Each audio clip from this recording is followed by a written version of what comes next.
Alright. Hey, beautiful human. Hey, beautiful humans.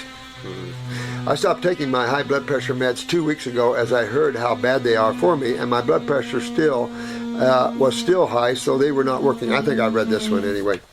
Isn't that funny? And you know what's another thing is not funny, but not funny? You're going to go in and go to a medical doctor. You might have high blood pressure because you're in his office. You know, just the smell of chemicals and stuff can give your blood pressure go soaring. And just the thought of a needle or anything else. And then they generally carry bad news with them. I mean, as a rule. So, you know, most people's blood pressure soar like a banshee when they go into a medical doctor. So then they throw you on a blood pressure medication. Then they say, bye, see you next year. Or see you in 6 months. You don't want to do that. That's not smart. Especially if you're one that's taking care of themselves. You start cleaning the kidneys out and the blood pressure starts going down nicely. I've said my take on that is you always want to back up. If you have super high blood pressure, and like her case, it didn't matter anyway. Blood pressure pills didn't work. They were high when she took them, and that's when you get into some serious problems. Taking chemicals that can have, there is not a pharmaceutical that I know of that does not have some serious adverse effects. The last couple of days I've been with my granddaughter, we've been watching TV and we've been looking at the pharmaceutical ads, and I said, just look at the depth of the problems. And they've got some new pharmaceuticals out, and I mean, my God, when you...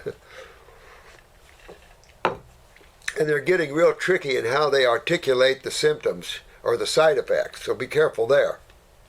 I mean, of course they're going to be a little tricky with it. But anything you have, I'll tell you, the only one you have to worry about, honestly, is truly going to be steroids. Because steroids are so suppressive to the lymphatic system. And remember, you're suppressing a lymphatic system that is suppressed already. It is already in a state of agglomeration, a state of a cationic state. So, I mean, just look at the symptoms of what cationic means and take a look. You know, in chemistry, just look what the symptoms of acids, if acids would accumulate in tissue, what that would give you, what that would mean, what kind of symptoms you would have, and there's always your answers, because there's only two sides of chemistry. And no matter what you say, and no matter how intellectual you are, there's only two sides of chemistry.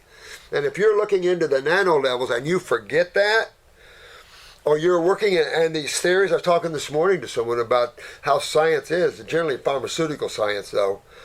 They get into these super nano levels and they claim there's nano level issues involved in this new vaccine.